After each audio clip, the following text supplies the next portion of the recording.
This is Community Formation, a podcast made by and for the Twilight Imperium community. Thanks so much, guys, and welcome to the Intergalactic Sports Report. I'm EJ Sanders. Today we head to Jord, where they play a stick and ball game called baseball. One player of the game is called Aaron Judge, no relation to Mike Judge, the creator of the galaxy-renowned television show Beavis and Butthead. Aaron has been a prolific whacker of balls this season, knocking the little fucker over the wall 62 times in 162 games. If you're unfamiliar with the sport, you're not alone. Ratings have been plummeting on their own planet for well over a decade, and there doesn't seem to be an intergalactic market for the sport going forward. For now, we'll let them have their fun with their puny little game. You too can watch live broadcasts on the Cabal Broadcasting Network of Interdimensional Horrors, CBNIH, or catch reruns on the USA Network, available in Ohio only. That'll do it for this week. Now back to your regularly scheduled program.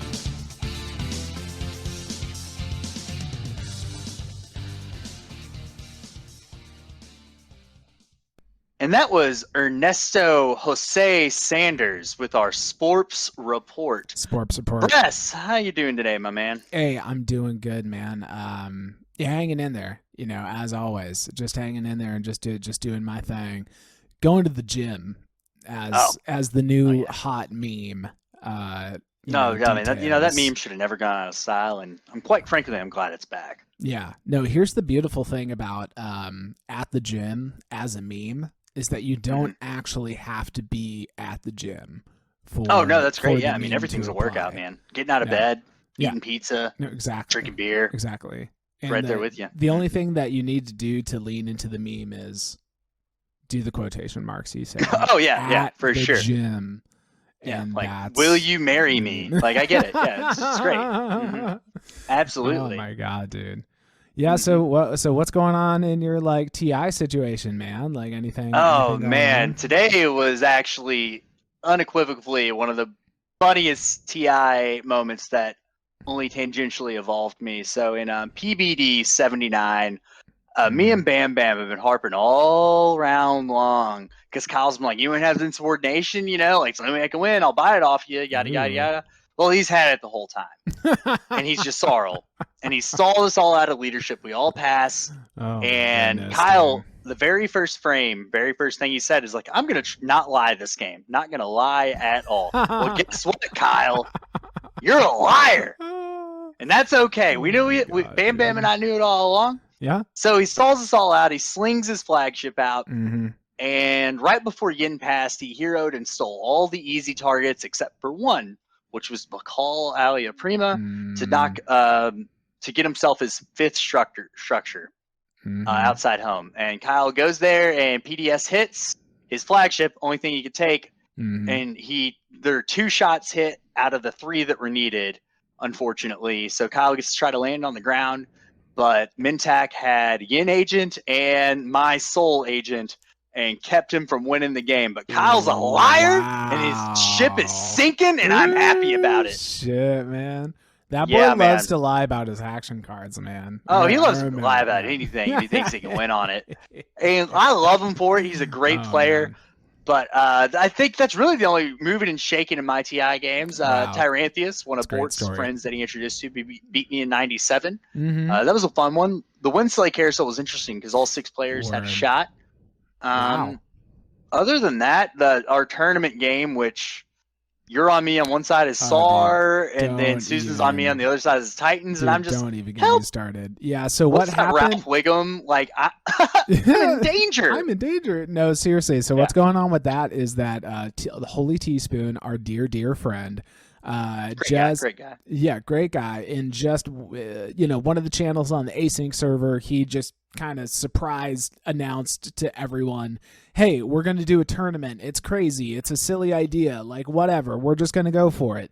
That's really his specialty, is to just kind of rope everyone into an absolutely insane idea. I mean, that's how 100 started, right? That's exactly how that went. What's the worst case scenario is the disaster. Oh no. Yeah, exactly.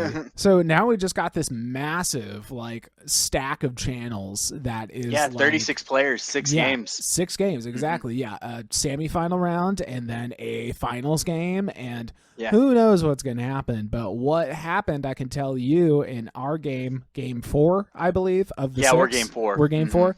We got dropped into the pool with sharks.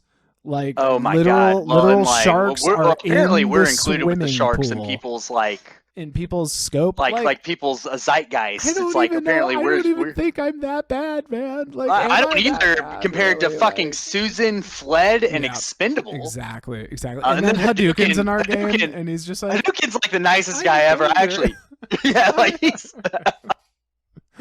no, and like he's sweet. And I'm the betting favorite in the bets channel to lose my home system, so that makes me feel great. Oh, but, no. I mean, they were saying the same shit about me, man. They just want to see us fucking go down in flames. I mean, I get it. I don't even think we're like popular. I just think like we've played with most of them because we're degens and they know how we are. Totally. So, No, so yeah, it'll be interesting to see what goes on in our game, but we literally could get eaten alive, or or we could prevail. Who knows? You know what I mean? Yeah. Like that one's a wild one.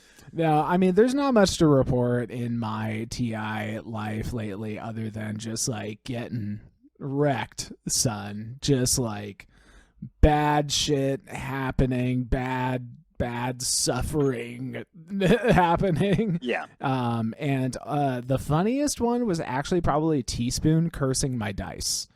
Was actually the funniest one. So like he literally just like, this isn't gonna work.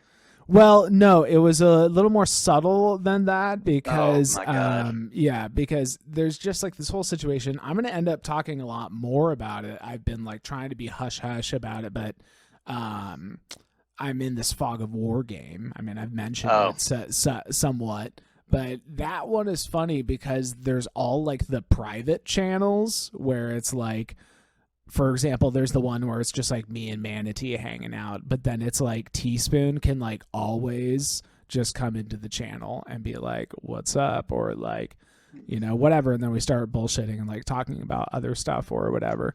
So then like you'll be having a combat with the other person that you're fighting against, and then just Teaspoon drops in, and then like, it's like either he's like just shit talking something, or he's like or he actually rolls stuff. Or so there was this point where it's like I was in a combat and I was doing roll commands, and he was trying to show me how to do the roll commands like more efficiently and like fit more commands into one thing or whatever.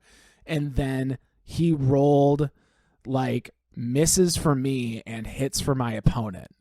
Oh my God. I was like, no, that's trash. Get that out of here. And he was saying like, don't have to like, obviously re-roll it, but I was just showing you like, this is how you would, like, obviously you can re-roll it. And I was like, okay, fine. Like I'll put them all in the same thing. And it wasn't the exact same roll, but it was still like misses for me and hits for my opponent. And I was just like, Teaspoon, you bastard. Oh, that's amazing. You brought this energy into my combat, and, which was like otherwise a close combat.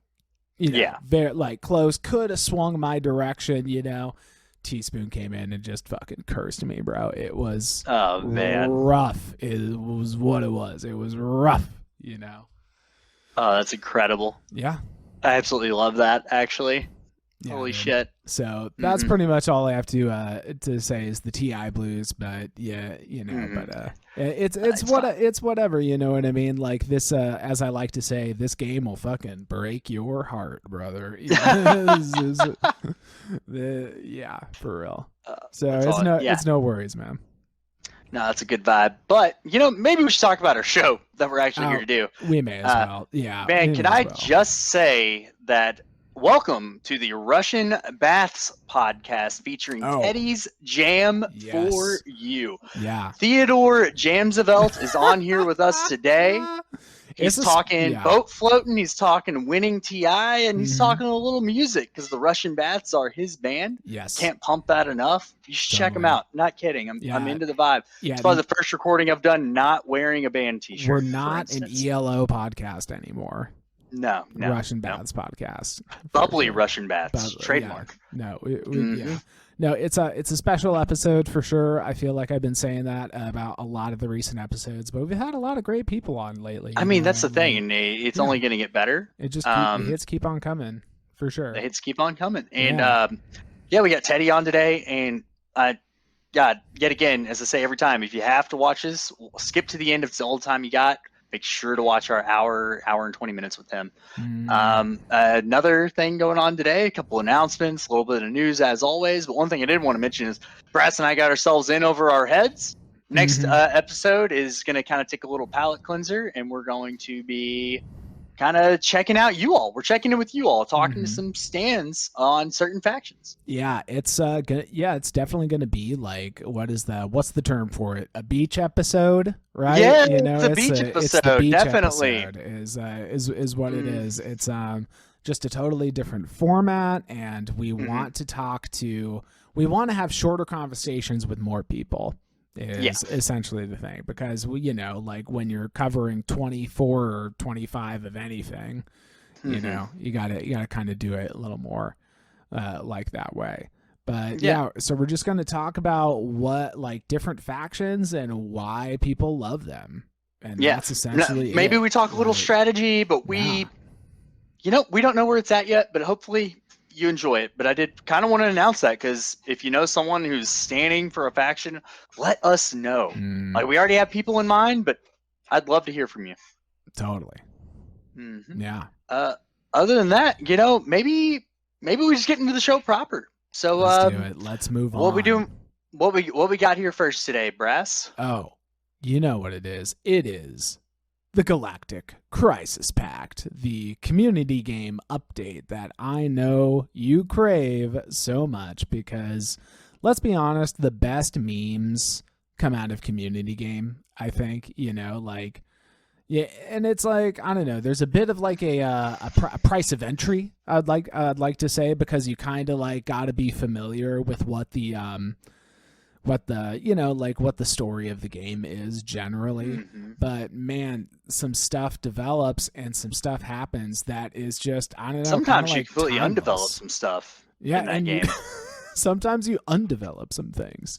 But you know that it's reached like a level that is like a high tier level when an emoji is born. That's when you know. It's when ideas synthesize into reality. Exactly. So chef's kiss. Yeah. So we had the Semlore emoji, the one that's just like the normal one. And then you have like the funny or cute Semlore emoji. Simlorian, as I've been calling it. Yeah, I don't know if that's correct, but that's the Simlorian. Yeah. And now there's an emoji where it's Semlore with a destroyed planet token on it. Huh. Yeah. Why? Who did that? I don't know. No, some very bad people. Can you tell us why? Actually, no. I will say this. One of my favorite quotes that I said in one of the channels was, "Turpins is a bad dog, and he likes to bite." Is what I said. And for those of you who aren't familiar, Turpins is with yours truly, Brass and myself, totally on Team Nomad, because we fulfilled the prophecy. If we couldn't have similar, no one can. We seller converted it. Totally. Yeah, Turpins really wanted to take the lead in doing the action, and like how we roll on our team is just like very freewheeling, just kind of like any team you're on with us, by the way. Yeah. Yeah. Just go for it and just do it. But so it was a very powerful meme play. As far as like how it worked, like strategically or tactically, I don't know. Why are you asking? Actually, it completely eliminated Baron's chances of winning. Actually, because they built there instead of their home system, so it blew up all their. They have 2 unlocked ground forces left. 2. Damn, that's rough. Rough. No, I mean, sucks to suck. Should have gave us Semlore. It's so easy. You could have given us Semlore. Then I wouldn't have to use this enormous gun to blow up Semlore. It's easy, Like, we can't blow up our own planet. It's in the rules. Yeah, that's true. So what's actually going on in the game, though, in terms of like people's chances? Like, what's going on with the teams right now? Well, round 5 is kind of at that point where a whole lot of action is happening very slowly. If you're unfamiliar with community game or async in general, typically the later rounds kind of slow down because every move has to be a game-winning move. And guess what? So to quick refresher on how the objectives works, round 1, no objectives. At the status phase of round 2, you unveil all 5 stage 1s. No, and then you unveil a stage 2. Yeah, at the end of round 1. That's what I meant. I apologize, totally. Brass. Yeah. And then you start revealing stage 2s, and every stage 2 that's came out has been a control stage 2. 5 tech skips, 11 planets, and the 4th one, become a legend. Oh yeah, of course. 4 units in legendaries, anomalies, so on and so forth. Yeah. So Sardak, and the only people with realistic chances of winning are Sardak, and well, I guess Barony technically could because they're at 8 points, and Yssaril. And Sardak is already starting to make some moves. They just took Malice with their hero from Argent, which very flashy play. Very flashy. Yeah, it was actually play. sick, to be honest with you. So, yeah. And then Yssaril is probably just going to win because they're going to stall everyone out. They have Imperial. And that's, I mean, not to put it this way, but yeah, I don't know. They're just probably going to win somehow. I don't know how. Probably just going to happen. We've, just to give an insight into our team, like we Hakan and Argent all need a next round. Our team's kind of on team. Let's fuck them up. We're gonna get 2 points somehow. We don't care who we get it from. Yeah. And you know me, I'm always begging for a wine make. He is begging for a scrap. Every time I played a game with him, against me or with me, it's like maybe we need to, but we haven't won any of them, neither of us. So clearly, that's not going to stop me from asking. You know what I mean? No. But I'm saying that we haven't won. Like maybe I just need to let you run wild, man. That's what I'm saying. Which I mean, if I keep trying the same thing and it's not resulting in what I want, you're probably right. Word. So, I think honestly, not a whole lot to talk about on this date. Did I forget any? Oh, Meme Center always will kind of update. That's the supplement. They kind of feed off each other. Meme Center and community game. So a little more will come out in that, a little more in depth. But I don't think there's much else to talk about. Hopping right along to unconventional measures. Yes, this one we have something fresh, something good. It's actually kind of a, I don't know, what would you say, a redux? It's a bit of a 2.0. Because we wanted to do this whole dive into Franken, and kind of like was piggybacking off of the community game where they did Franken and everything, and we wanted to explore that. We did this like asynchronous draft on one of the channels in our server. So we got this game together. A cast of A-listers is what I would say is what we had. And then just through life circumstance, like we couldn't finish the game, and just life gets in the way, and weeks and weeks and weeks have passed, and then what do you know? Like they've actually starting up another asynchronous draft. Frox and I are not in the game, but we are going to cast the game. Is what we're going to do. We're going to stream it. We're going to cast it. Neither of us are qualified to talk about what's going on necessarily. Which makes it even better. It's just going to be some dudes, a bucket of chicken legs, and a good time. Exactly. And here's the other thing that we want to do is that we want to have guests on with us while we cast. So if you're interested in like talking about Franken, like hanging out with us, just like or reach out, let us talk know. About the Russian Baths album. Oh yeah, come on, absolutely. We could just talk about that, bro. Yeah, for real. So I don't know what kind of memes they're building in there. What are they building in there? They're still fairly early in it. I think there's like talks about one of the players, Mantis, having like this weird shipless armada kind of bullshit he's making, and it's looking real interesting. Old Wolf is making a real rich thing, and then spoiler alert, JJ is making improved Jolnar at the moment. Oh, so I see. To the surprise of no one, get a new shtick, JJ.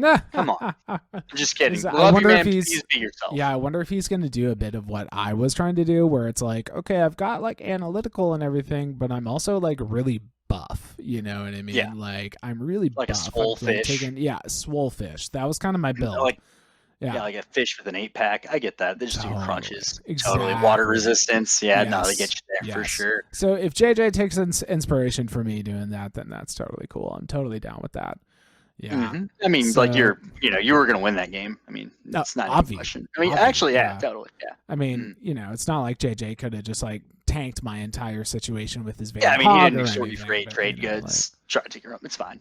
No, it's fine. No, totally. No, tight. Yeah, but No. look out for that with dates. It's going to be at least a month out.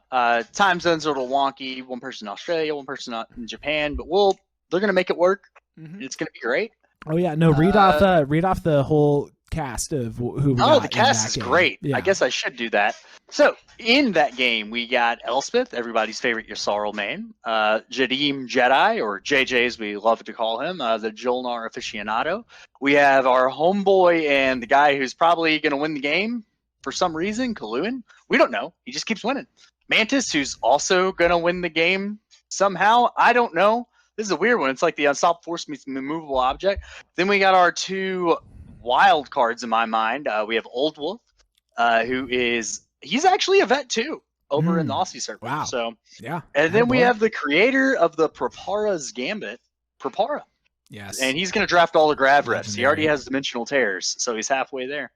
Legendary. Oh my god. Yeah. That's gonna be the Yeah. greatest meme. His entire slice is gravity rifts. Yeah, that's what I'm thinking. He's got to, right? Like, oh my Corman- goodness, bro. Yeah, dude. Get Cormand. Like all of Mhm. your non-Cormand planets have the dimensional tears. Like Yeah. Absolutely. Oh my Yeah. god. Wow. Just a whole slice of crab refs. Oh my god! Actually, it's I can the Oops All imagine Corman it. slice. Exactly. Imagine it. I mean, it's like it's there. That's It's outstanding, real. actually. No, it's real. It's possible.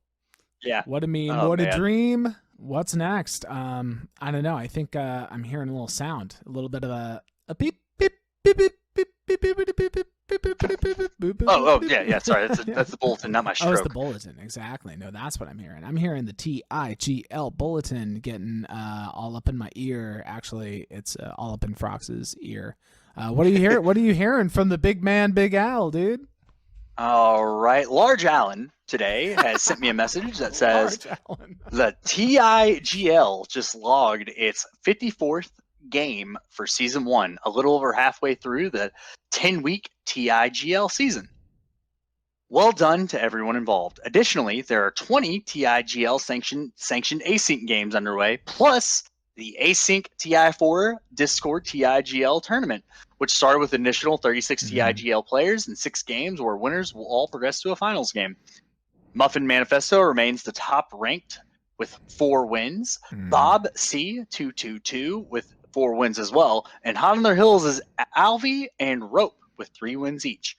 A massive thank you for all our support, and listeners, sign up for it. You can sign up now, play some games, have a good time. Absolutely. TIGL by the players for the players. Oh, that's tight. I love it. Yeah. No, I love it. It's really chugging along. I feel like it's picking up steam. I forgot to mention it until just now, but I am going to be playing a TIGL game tonight. It's actually quite ridiculous what I'm doing, is because I wanted it.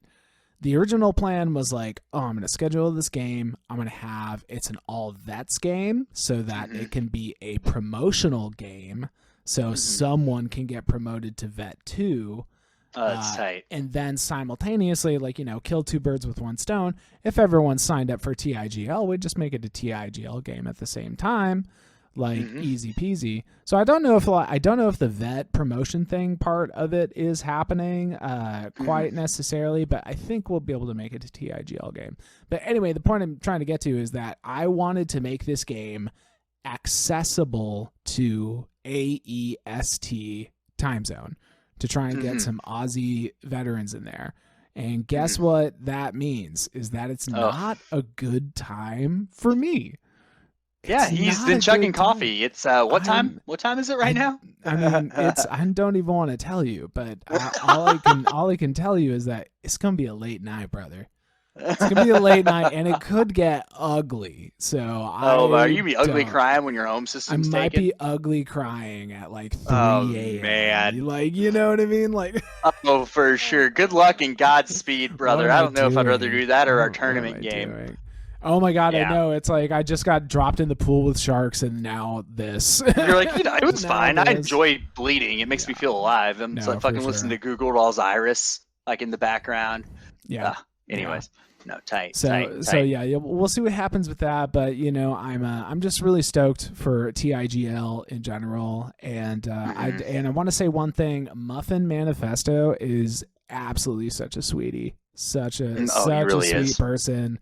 Actually, all the guys they're over great. the cool guys are Yeah, amazing and absolutely. hilarious. I can't say that enough. And yet again, cool guy. Thanks for being on last week. Oh, yeah, and, love cool guy. Are you kidding me? oh yeah. You kidding me? Mm-hmm. Yeah. No, you kidding me? Yeah. All right. So cool. Yeah. That has been the TIGL Bulletin. Stay tuned, as always, for your latest news in the Global League. And let's go ahead and move on. What do we got next? We have my personal favorite, and according to YouTube stats, your all's personal favorite, the Brassbirds Mega Meme Center. Brassbirds Mega Meme Center. You heard it here first. We've got an insanely good time this time with the memes. Oh, it's unbelievable. Really high quality. Frox is getting pulled up right now. I got it up. I'm not sure what else I necessarily need to say about it other than just getting into it. I can't speak highly enough about the quality that we're seeing this time. I feel like every time we do this, like quality actually just rises. I think really it's we have this great product. People are just wanting to be on here. That's really what it is. Sure. So either that or we're all like fingolfing. I think we're all fingolfing today. All right, that's fine. Never mind. So this first one is our homeboy Susan, notorious home system taker. He did it again. I'm aware. We talked about it last time, but he did it again in PBD 100. And he was sad that I didn't include this the last time when we did talk about the elimination. But he made a rap and an elimination rap. It's like a pokey rap, only different. Gotta catch them all. Gotta take them all. Home systems. No, totally.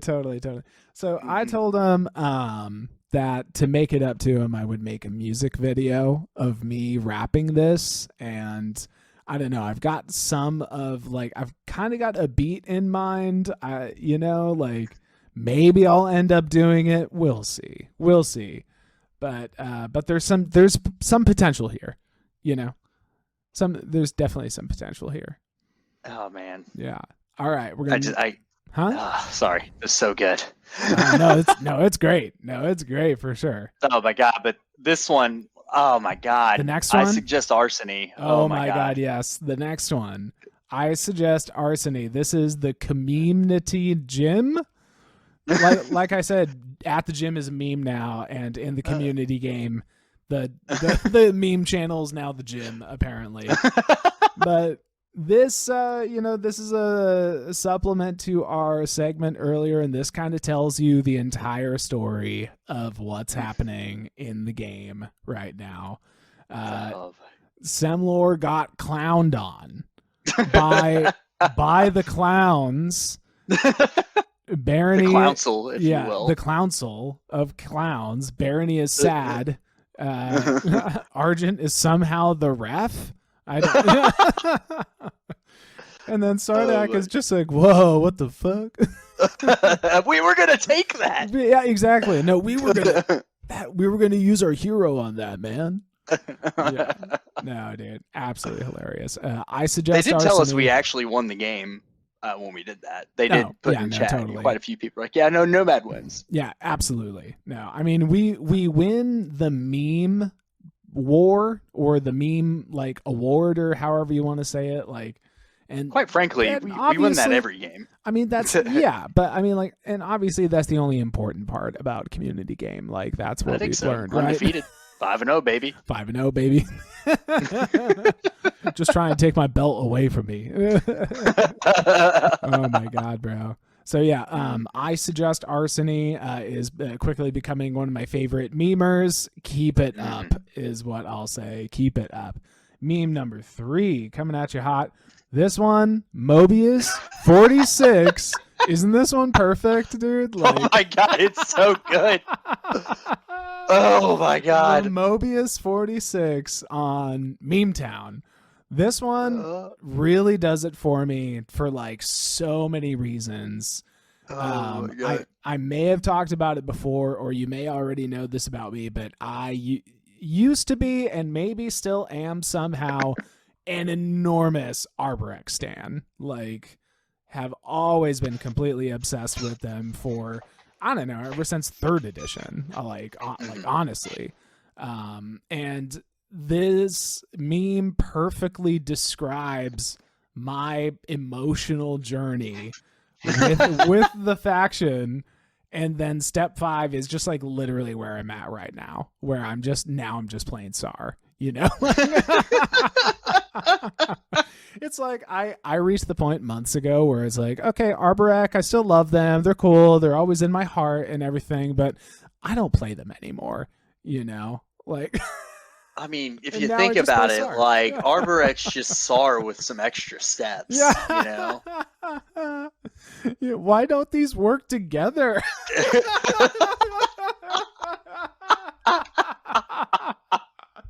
Oh my God, dude. Yeah. It's so good. Every single They just encapsulate it so perfectly. Yeah. No. Oh, absolutely. man. Yeah. So I told you, absolute bangers this time. Absolute bangers. All right. Meme number 4 coming to you. So this one's Teaspoon. I got to give it to Teaspoon because this actually sparked a chain of memes. Oh, man. And that's always great when you have something like that go down. But this is a true story. Is it a true story? Teaspoon actually did this in like, what was the game, 51 or something like that? I wasn't in this one, thank God. It's just gross. And I feel like a lot of Yssarl talk is going to be coming up because we actually drafted for the game I'm playing tonight, and I am going to be Yssarl in a game with Nalu, by the way. And we're going to have, who is it that volunteered to talk about Yssarl? It was Elspeth and Kalun. Kalun. Yeah. Wonderful. We're going to have pretty heavy hitters there. Yeah, we're going to have takes. Exactly. We're going to have takes from them on Yssarl.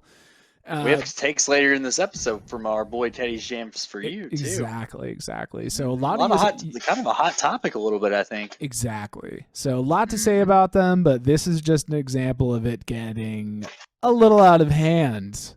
I pulled this off. I got like 4 riders off and then an Imperial on the other side on what's the agenda? Checks and balances. Oh my God. And I won that game.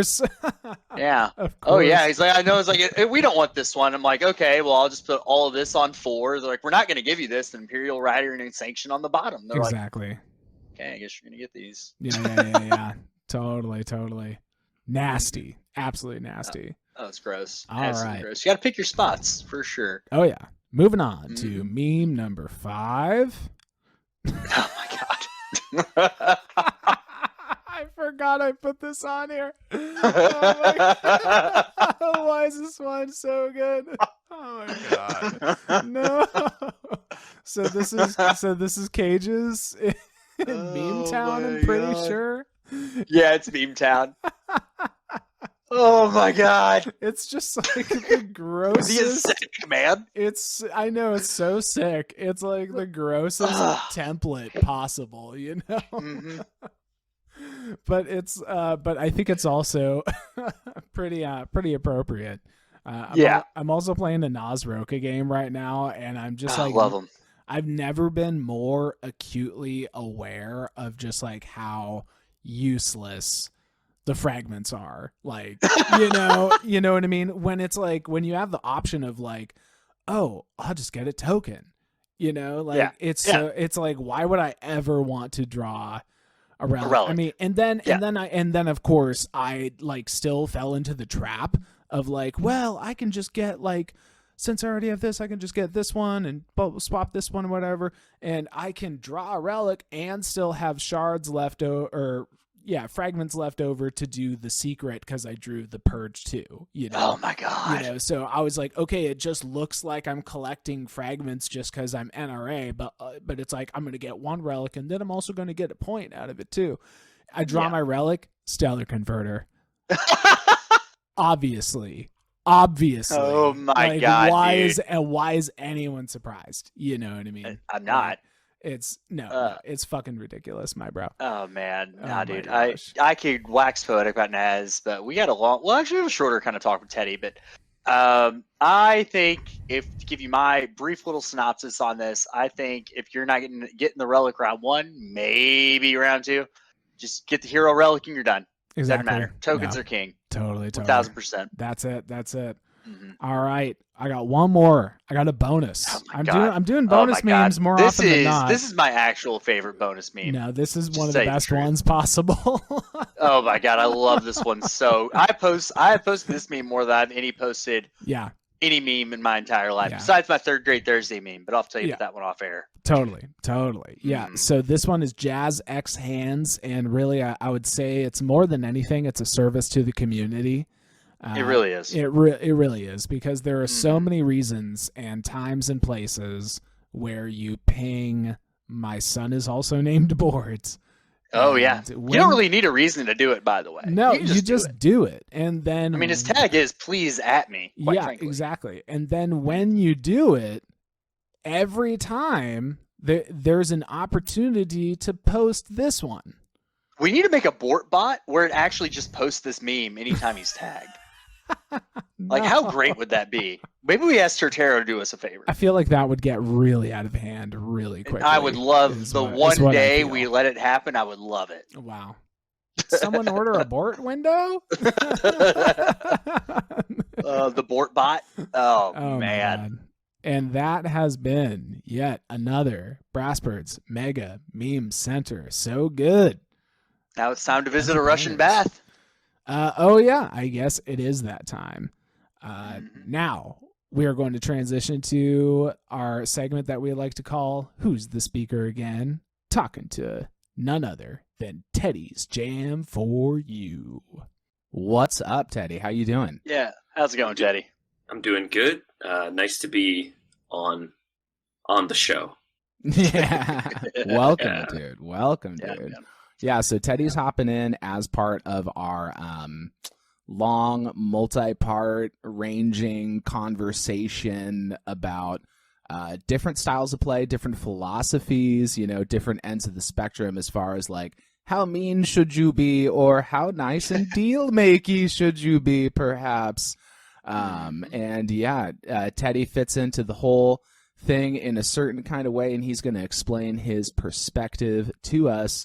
But Frox has a really important question first. There's one very important question that needs to be asked.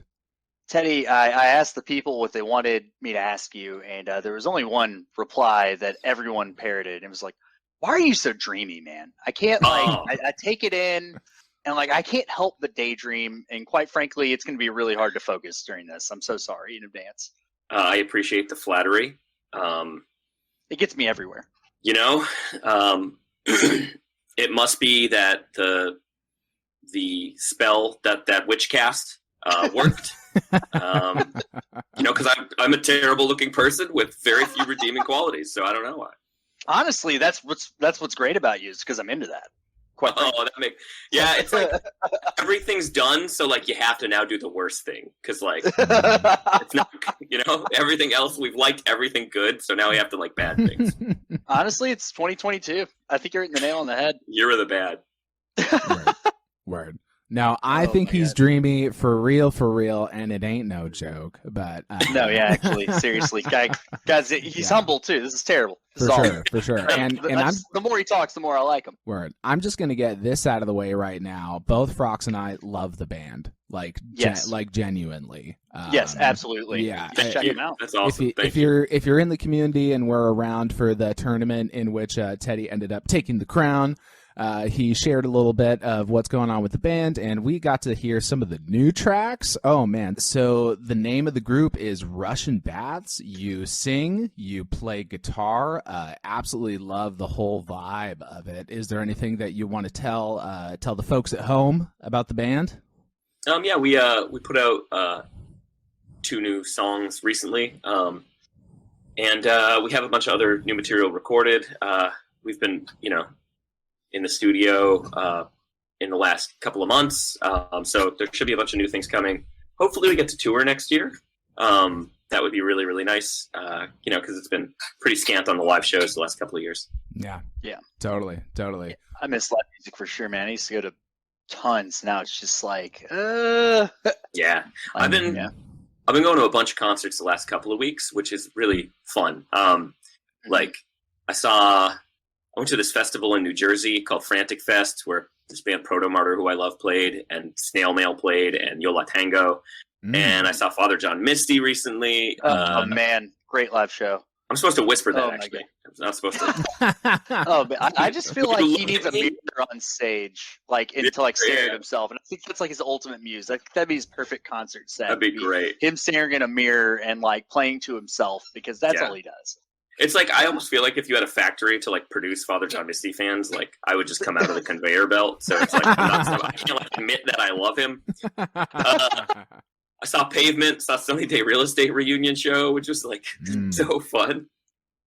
Anyway, a lot of good music lately. And we've been working on this new stuff pretty hard. I'd say it's more melodic. It's still noisy. We spent more time on the lyrics. So yeah, I mean, read. Yeah, I mean, I'm not exactly sure what words to use to describe the genre or whatever, but I mean, it is noisy, which I really love. When we were just talking about it before we started recording, I described this one section of this one song as blowing the lid off the whole thing, which is I love that vibe when it reaches that level of intensity. But I mean, with the way that you're mixing everything, with the way that the gal is singing and everything, it's the voice is pretty clear in there. You know what I mean? Cool. You can hear how it fits into the texture. You can hear the lyrics. You know what I mean? Yeah, Jess is that's Jess. She also plays guitar. She sings and writes songs. I've been really impressed with some of her vocals on this new stuff. The stuff that's coming. It's tough to talk about something that might be out in 6 months, 8 months, who knows? Sure. But her singing is really nice on it. So incredible. That's awesome, man. Yeah, that is awesome. Well, we can't wait to get more of this new stuff on. I mean, I was telling Frox, I mean, we were joking that we were an ELO podcast, but that is over now. We're a Russian Bats podcast. It's best friendship with ELO over. Russian Bats' new best friend. Definitely. That's absolutely what we are now. I feel like you're going to max out at 4 episodes, which is 1 interview with each band member, and then we're going to... Sounds great. Love it. Sounds good. Well, eventually, we're just going to ask about your grocery list. It'll be fine. Actually, our drummer, to talk about. Our drummer Steve does I think he's on a comedy podcast now. So maybe just it could turn into a comedy. He'll impress you so much. Okay. That it'll turn into a comedy podcast. I'm into it. Yeah, we're super into it, man. Thank you for sure. That's awesome. For sure. Word. Oh man, but I guess why we invited you on is leading up to this. We already had Big Al on talk about TIGL, cool. And right now the kind of arc we're doing, he said, was the bloat float, Euro morning, and excuse me, and Aussie style, which is not just hell mode, as we came to learn. Yeah. And he told us you'd be a very good representative of the boat float meta. Not necessarily that you're out there floating boats, but you have a keen understanding of it. I mean, you did navigate it to the top in the SCPT tournament, which is the premier TTS meta, LFG meta type of place. So I guess my leading question to that is how would you even describe yourself if you aren't a boat floater? If you were to go on a scale of hell mode being all the way on the left, point denial, middle being Euro morning, build your plastic, my slice is where my plastic is, and on the far right, let's swap secrets. You can even take my home system if I'm at 9. Just give me a chance to score my secret. You know what I mean? So, yeah. It depends on like the faction in the game usually, Mm-hmm. but like, I mean, I like so like I don't like unpredictable things, and so Sure. I like to minimize stress, Mhm. and I often find like just like being cool and like, trying to negotiate points ahead of time and like try to plan for people's ability to score and timings just helps minimize stress. Mm. So like definitely broadly a boat floater, but mainly just because it's like I don't want to be surprised, like Yeah. Sure. the sure, worst sure. is that corner activation Mhm. when you're like, what? Come on! Like I could have saved I could have blown a token across the map, and then like, so I had the move advantage, and you couldn't have done that thing, but I didn't because like Yeah. I trusted you. Yeah. I'm trying to avoid those situations as much as possible, and that can result in like, just boat floating. Now there's exceptions, like sometimes if I'm SAR, it doesn't matter because you have so much area control from like a central space that like I'm gonna do what I'm gonna do. Totally. Yeah. Totally. Yeah.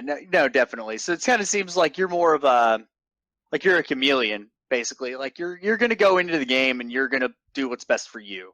Like you're not gonna stick to your like judgments, I guess, of what's going on. But it does seem like you definitely err on the side of like the boat floating and like point swapping. You're not just gonna activate someone because it's there and you're gonna take it. It's kind of what I'm reading from what you're saying. I'm just trying to peg it. No, I mean I'll do extortion, but I'm almost never gonna block your point. Like, okay, why would I? It seems mean most of the time. Like I try not to do it.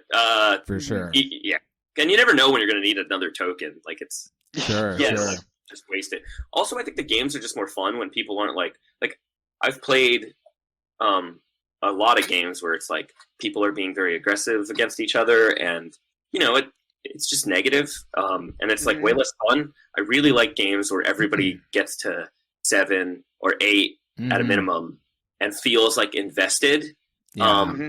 Just a fun finish. It's like, and you often in round 5 you can see, I feel most of the time, you can kind of see like, oh, I can hold on if I'm in the position to win, or you're like, this ain't gonna last. You know what I mean? And that's like, I don't know. I think that's fun to play that way. Sometimes also people don't stop you. No, I mean I think like being in a position to win is. Let me get the words to this. Like having more people in a position to win means more people are going to do something that will help you win. At least in my own like moral TI philosophy, at least. Like if I'm out of a game, like I have no path, or at least like to me no path. If I'm not being paid to do something, I'm not helping you win. Yeah, and that makes sense. I mean, like unless it's spite stuff, which also I don't mind. I don't think there's a problem. Of course. Sure. Yeah, Yeah. Like. Yeah. But I don't know. It's definitely more fun when everyone's invested, regardless of the outcome. It's just like, isn't that why you're playing this game for 6 hours? Sure. Yeah, 6? Oh man, your games are short. Well, boat floating. Yeah. Yeah, boat floating. That was short another game. thing. We talked to a cool guy last week, and he's like, "Yeah, we have to do async games, like asynchronous, like they'll log into TTS and play." Because you mean like split sessions. Split sessions. Thank you. That's the word. For sure. Their server, they splits are the big thing. But yeah, because like their games go 13 hours easy, like minimum, because they're rolling dice so much, activating each other so much, and blocking dice so much. I mean, a quick, cleaner game definitely feels better. Yeah, like on a social level, But so it seems like you and I are like hovering real close on philosophy. But what is it you're known for? You're kind of a used car salesman a little bit, right? Like kind of like you're always giving deals that come out in your advantage. That's kind of like the vibe I get when I watch your stuff. Like it always seems like I just want them to be fair deals. Oh yeah, fair. Well, I'm the same way, man. I always want to come out on deals. I'm not saying it's a bad thing. I just think you win a lot, Teddy. Let's just say that. And it's great that you win a lot, but like I think finding those little edges is kind of like your specialty, right? That's what I'm getting at. I think it's faction to faction. I after winning, I mean, it takes a lot of luck to get. Like first off, the tournament I did win, which was 2021. Yes. POK had come out. Nobody knew what they were doing. Sure. Like I was grinding POK games with with my server group, and so I felt like we were ahead of the POK mechanics. It wasn't that like last year was closer to reality in the sense that it's just like, okay, everybody knows how to play this now. Sure. Yeah. Games should probably end around 6 because like you can see paths a little clearer. Mm-hmm. So it was a little fluky. Still, I do think a pretty decent at extracting like fair value. Mhm. Okay. Mm-hmm. Yeah, but as games go on, that's when you trust me less and less. Rounds 1 through 3, I'll just give people advice because it's like it's helpful. It makes the game a little faster. Sure. Some people don't like it, and that's too bad. I don't like to, Mm-hmm. I don't want to annoy people who are like, I want to play my own game. I don't care about the optimal thing. Yeah. Sure.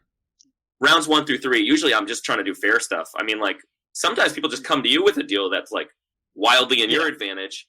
Yeah. You should, but generally should just never accept the first deal, even if it is wildly in your advantage. Sure. Do you know what I mean? Like, Sure. If somebody comes to you, negotiate, right? Try and suss yeah, out what's going on with like why Exactly. they're coming to you in the first place. You know. Yeah, exactly. I wanted to ask, just like you keep saying, like, it kind of depends on the faction. So if you were just to throw out like a top 3, not necessarily in an order, but just like you see one of these 3 factions in the pool, and then you think like, oh yeah, I can do that. That is always going to work for me. So what's fun doesn't necessarily correlate with what I'm most comfortable with. Sure. I think tribes are probably the faction that I perform the best with, the most consistently. Oh yeah, we for love good you, reason. Sarl, around here. Oh yeah. I think they're number 1 right now. Like unironically, I really do. I mean, like obviously it's a little situational with the agent stuff, but I really do feel like they're number 1. Like you don't have to go green. You just don't. Even with them, you're just still You're just a good faction. Yeah. I think they're the faction that wins when nobody else wins. Okay. And with experienced players and with like competitive games, that's really, really, really strong because people will usually stop first to win, and Sarl's just really hard to get in the way of past round 1. Even round 1, the thing that's challenging, I shouldn't say challenging, but like to me, the wager, the gamble you're always taking round 1 as tribes, because they got a great start in POK, is do I ditch these first 2 action cards to ensure my slice is totally locked down? Like, just drop it 2 mix. And it's like, but I got to sabotage round 1. Can I really drop a sabo? And it's like, well, if your neighbor's Cabal, for sure. Maybe, Maybe that's the challenging thing. Like, but after that, I feel like they're almost automatic. You don't have to think. Like in the late gaming, you're gonna have so many tools you'll know what tools are at your disposal. No one else will. I mean, they have great deal making with Spynet. Like if you're even have half an ability. Like I mean, I just casted a game with Big Al this past week for TIGL, and Muffin Manifesto was on them, and I was just like, the guy's doing what he wants, when he wants, how he wants it. You can their ability to time is just incredible. I mean, he's an incredible player too. And I don't know what else to say. Like I really do feel like they're stronger than SAR even. Wow. Bold words. Bold. I think depending on the mix, I mean, like the thing with SAR is like you can get to 10 when everyone's at 5, but really that is true. That is true. You have to be Maybe willing I should to rein myself in, but you have to be willing to devastate too. Like, sure. Let's say you have a necro neighbor and you're SAR, like that's great for SAR if you just act quickly. Like you could almost wipe necro out very fast when you're SAR. Like before they get their engine going. Exactly. Yeah, you're right. Yeah. They're SAR's a different beast entirely. Yeah, but like think about SAR is like in high level play. I've noticed like they ain't pulling that off a lot of the time. Like they're just not. Like even if, like they will be punished. Like no one's gonna let them, even like younger inexperienced players. They see Necro, they're like, ooh, big scary beasts. Like we want to stop the tech monster. So like maybe they don't punish Necro, but someone's eating the gum trail. Someone's coming in trying to find their docks and wiping them out. Yeah, they have enough of a reputation as a faction that I feel like they're just automatically. You start playing the game and everyone's like, watch out for SAR, and everyone goes, ooh, when they get picked. But still, like, as far as that 3 factions question, like, they're one of my favorites. I mean, I have a lot of fun with them. The flexibility is really good. Like, just a lot of fun to play as Tsar. Yeah. And everybody thinks they're bad. I love Cabal. I'm not great with them, but no, I love them. Oh my Cabal. goodness! Oh my goodness! Playing Cabal is such a treat. If I go into a Cabal game, I'm not planning on winning. It's just I fun. won my qualifier game as them, but that was like everyone just lost. You know what I mean? Like I didn't score rounds 1 and 2. I mean I did get Tomb of Infidia, but like everyone else just lost. Like that's really what happened. Is it I was just in Mama's Drama, and then and I got Custodian, and then everyone else just fucking lost. Like a double block felt For sure. nice. So is it just like the movement shenanigans that are fun for you? Like yeah. I mean that's partially the Tsar thing too. Like you just have this like weird flexibility where like I go there, I go there. With Cabal, it's like Cabal's interesting because it has a lot to do with the personalities of the people you're playing with. Sure. Like if they are fearful of you, like you can really negotiate a lot. Yeah, you know, can get away with a lot. Sure, yeah. Wow. It's almost like, hey, we're working together, but like you have nothing to bring to the relationship. You know. Yeah. Oh man. Yeah. So they're really fun, but as far as like actual like I said, tribes if I'm trying to win, tribes is comfort zone. Jolnar also very comfortable. Oh yeah. And Argent, very Yeah. comfortable with Argent. Like that's if I'm like okay, I really want to try to win this game. It's probably choosing one of those three. I think Argent are just like Icarus, man. Like you just fly too like close you to the fly sun. real close to the sun, and like at the end of the game, like okay, I blow up your 2 destroyers. Congratulations, you're not winning the game anymore.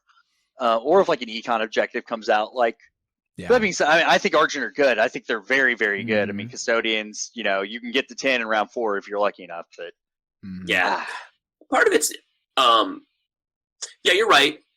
You need to. It's interesting because they're bland, in a lot of ways. But then you have to be really creative, like for certain things. Like if that, stage 2s are. Control 1s aren't so bad, but like other stage 2s are tough. Spends are tough. Like you can generate some trade goods, but like basically, you know, it's like you have to plan to lose battles and do all sorts of weird things to try to get money. Like sure. But no, for sure. They consistently score and nobody can activate. Like just people can't get to your home system. So if you are able to push ahead a little. Their defensive, they're pretty secure. Their defensive capability is like pretty stupid. Like, but I think that is balanced with just like, you know, you really have trouble getting like these economic things going. You know what I mean? And and at a certain point, it's like your fleets kind of get like capped or whatever. Like they have that whole out of like, oh, I mean, you start red, yellow, whatever. You get War Suns real easy, but then they have that similar problem of like. You can't really get the economic engine going to like build both of your War Suns or whatever, you know, like. I think for them, like, and this is true of tribes to some degree. And this is how base game XCHOW worked. Like you have to be willing to use extortion and you have to be capable of doing it well enough. With and your that's PDS, how you generate those things. Exactly. PDS, those 2 destroyers, like you can take. So token economy is important, but you can take someone's weak system. Sure. You know, pretty easily. I mean, like you can pile 4 mechs on one destroyer, and if you're lucky to drive 3 spaces, it's over. Yeah. Totally. So, I mean, it's funny to think about boat float because boat float implies friendliness, but there are certain boat floaty factions that are. It's because you're like extorting people into getting the things you want, and I think Argent is actually pretty good at that. Wow. That's kind of how I was going to wheel it. It's like you play, like it seems like everyone you're naming besides Jolnar, which are typically not, you know, the hammer, you know, like being blunt instruments into not people. Not till round 3 or 4. Yeah, exactly. Yeah, which, you know, like they're kind of the ones like making sure the waters, like everyone's boat rises, but they're rising just a little higher, right? But 2 of the 3 named were, you know, kind of extorty, get into people's business kind of people, and then Cabal also. But like I think like you do navigate the meta very well as them because when I've watched your games, like I don't feel like the heat was ever really on you until it was, well, quite frankly, either too late or almost too late in the case of the one or two I've watched that you did not win. And do you think like the extortion has a place? Like I think it has a place in the game. Don't get me wrong. Definitely. Like I don't want to say it that way, but do you think like do you think it's a strong place in the boat float meta, or do you think it's kind of you need to pick your spot for it? Like you can't just be constantly extorting someone. Like communication style. You know, it's like you have to show respect to the other person. Okay. You have to respect their intelligence. You have to respect their feelings, you know, and different people. That's a tough part about like playing TI online too. It's like you have to keep in mind when doing things like that, like extortion, that like this is another human being who's playing this game and has certain feelings, and like that's part of it, but also like it's the tool that you have, and it's like, hey, this is my moment to do this thing. I'm probably not going to do it many more times, you know? Your word. Yeah. Like, yeah. And then you have to realize what your advantage is. I actually have trouble with the factions like Empyrean and Hakan, who are the opposite side of that. So there's like there's like, I don't know how to put this. It's like you have your light, you have your negative and your positive. Yeah, and that's like your yin and your yang. I mean, you need them in the game for it to be such a fun game to have like conversations like this. And like, I mean, the overperformers, like the ones that you're comfortable with, I think are very strong factions for a reason. And they're the ones who throw wrenches into people's plans. Like you have to keep pace. You know, you have to drop an anchor on someone every now and then. But you don't really. I guess that's where it's different in States Boat Floaty. Is you're like, hey, I could mess things up for you. But like I never am like I don't want that. The outcome is I get the thing that I need that I just can't get otherwise. You get the thing you need, which is to keep things the way they are. Yeah. Yes, and you get to keep your point. Well, you're in you say like you rarely extort someone's point. Like, but there's like this kind of implicit. There's this implicit idea that you might. Exactly, it's because of the implication. The implication. Yes. It's the worst is when you have to do it, because then it's like, sorry, like I'm truly this.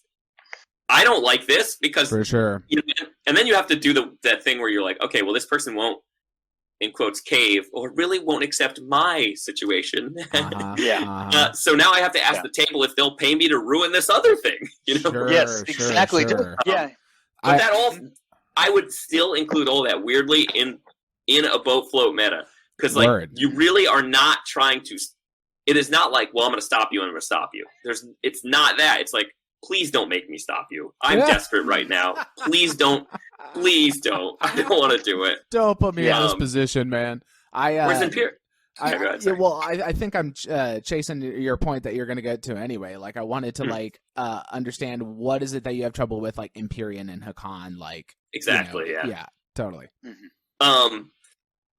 It's hard to know when giving help is too much help. Like, I actually think I'm too boat floaty when I'm a pure boat float faction. Like, if I'm Imperial, I'm like, sure, have a field day. Who cares? You know what I mean? It's just like everybody get everything, and you don't have many combat advantages when like after everybody else has 70 resources of plastic. Well, and the other problem with Imperial too is like they're incentivized to spread out.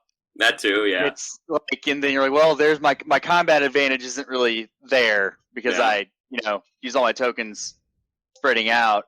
And I think like the other issue, like I love Imperium, by the way. I have so much fun playing them. They're very fun. Oh yeah. Like their other problem is like, what are you ever really gonna have over anyone? Like you're never gonna have plastic over anyone. You're probably handing the money out too much. Or then like your home system's like good, don't get me wrong, but like how are you gonna defend it with like a good enough force to stop, say, Tsar? Yeah. The mechs are good tools. I think I think you're right. It's hard to find that line. I've learned a lot about tempo actually. I've been in a lot of games with Micmac Moose, Big Al, like awesome. A lot of people. Oh, Moose is really good at we talk about him a lot on the show because I think he's very good at the show, and I think he plays a style that directly goes against a lot of my like philosophies of it. But like I've learned a lot.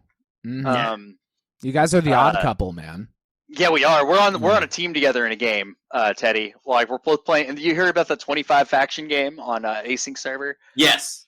Yeah. Yeah. Yeah. We're Team Colaris, and like, Oh, nice, fun. him and I, like, I got into a 6-hour like argument with him one day. Like, I got diagnosed with COVID, my AC goes out, and then he's just being an a-hole to me. And like, I mean, on board, like, he's not actually being an a-hole. I do want to say that, but I was just like, no, you don't, no. Yeah. And now you guys are on a team. It's so beautiful. Yeah. We're getting on great, by the way. Like, after I casted his game, he messaged me asking how he could have improved his game, and like took my advice. I was like, what is going on with me? It's like the weirdest thing ever. But I really like Moose's energy. It's almost like, who's that quiet person in the corner, you know? Yeah. Mhm. Who's that cool, quiet person hanging out? Brass is in a game with him now, and he's like, will you wash my commodities? And like 7 hours later, no. Wait, no, it wasn't. No, it wasn't that. It wasn't that. I was like, I scan linked and got like abandoned warehouses or whatever. So I come up with money, and I'm NRA, and it's like I need frags to. Oh, I want to pull a relic, but then I also just got destroy heretical works. You know, like I'm trying to buy frags. So, and he's Mentac, and it's like, okay, well, rather than try and do a ton of deals with other people, like he's got a frag. So I'll just like offer him 2 commodities for a frag. And then he just like 7 hours later is like, reject offer. And I did a little sob emoji and just like, why? It's really funny. So sad. That's great. Oh, dude, he's absolutely cracking me up. There's a point that I wanted to get to, and I think we like kind of hit all these different things surrounding it. But like, I had this whole brainwave of like, you know, when we're talking about boat floating, I feel like you skirt around like this whole big idea that Matt and Hunter have talked about a lot, where they're like, you know what, the root style entanglement exists in TI. Like, I feel like that's one of their big like thesis points that they come to like again and again and that whole idea is just like, you need to keep everyone engaged in the game, because Frox was saying earlier, like if you're a doomed player, you automatically now you just don't give a shit about the game anymore, and you might just like play your strat card and pass and like not be a participant in anything.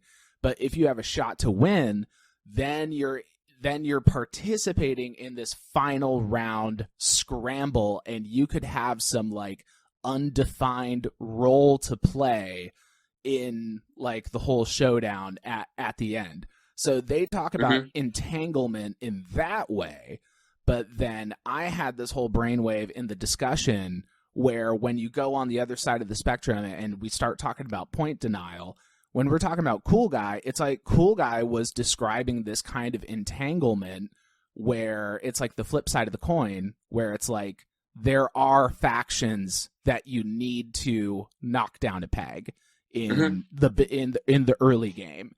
And if you don't do that, then it's like the whole thing spins out of control in, you know, and that's also a root style entanglement, right? They always talk about you got to punch the vagabond, or like, you know what I mean? Like, so like you got to punch the vagabond in this game too. You know what I mean? You got to like punch Winu in the early game. You got to like, if they punch Nalu, you got to punch Nalu in the early game. You know what I mean?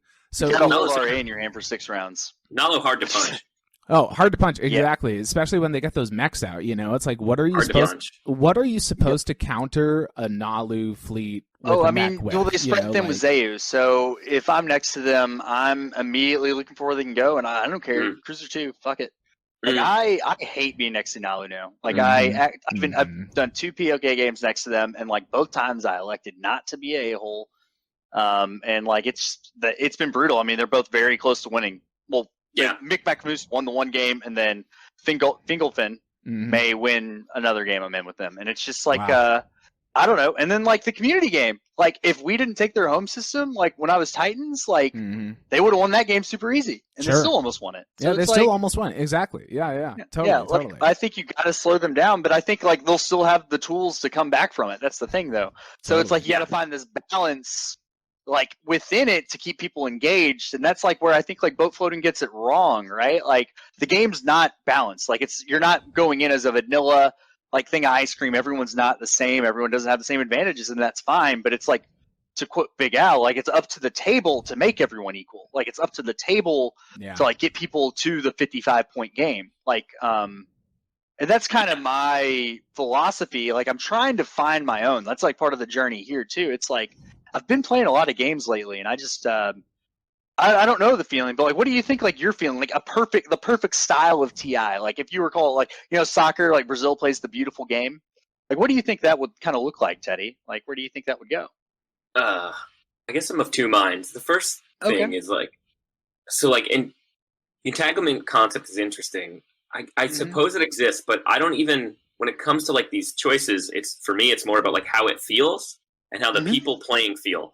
I'm not that, I don't really care that, I like winning, but I don't care that much where I'm like necessarily working to optimize it constantly while playing. Sure. So that's how I am. Yeah. It's like, I definitely dig it, but like, I also really like having fun. A lower stress, fun time. Totally. So that's a big part of it for me, and that has nothing to do with anything rational. It's not like, well, we need to all get here because that means this can happen. But like, there's also like the perfect game is probably a game that I might not enjoy that much.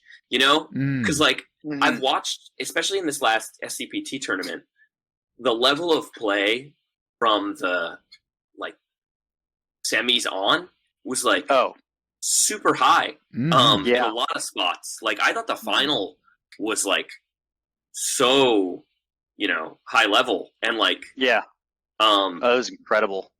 Yeah, I thought it was really cool. I mean, I thought Mantis's games were cool too. Like a different kind of very high level play and.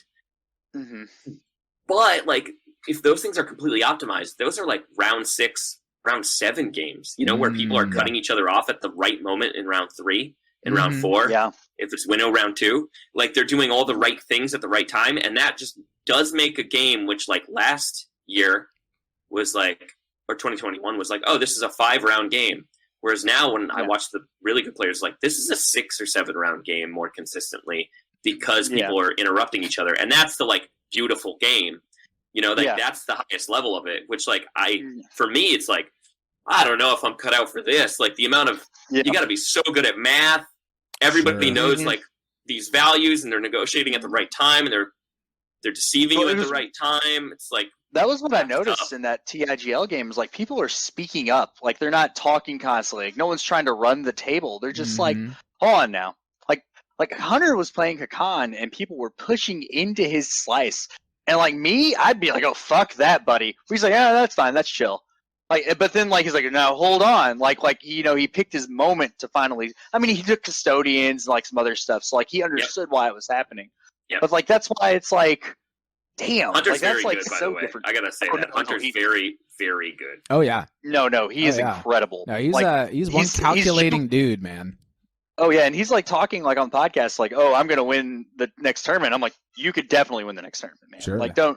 He may be a comedian, but he ain't joking.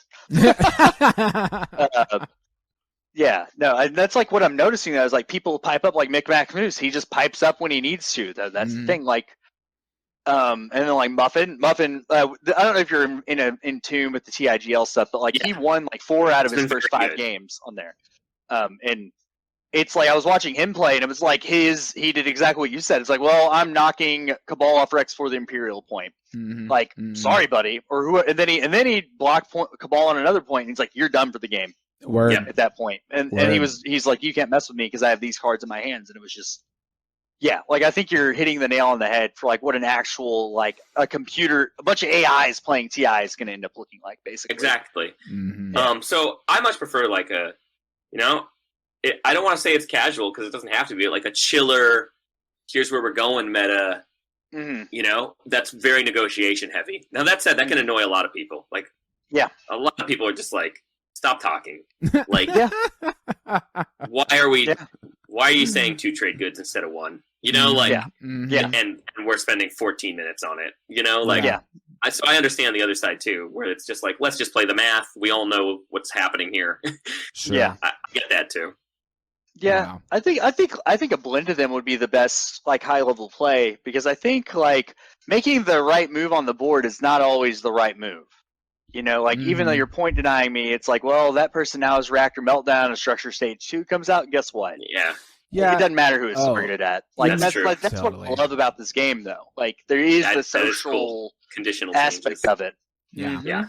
My favorite part about the game is the journey of discovering what this particular game is going to be, and that is like, Yeah. you know, all the random elements factor into it, but the biggest one is like the people at the table, obviously. You know, like Yeah. the example that I give all the time, which is actually a really hilarious example, is my prelims game, the last prelims game, where it was like, we're figuring out what this game is going to be, what's going on, and then pretty early on, this guy Turd, who will live on That's a name. he will live on in my memory for the rest of my life. He said, I'm not going to do a support swap with anyone.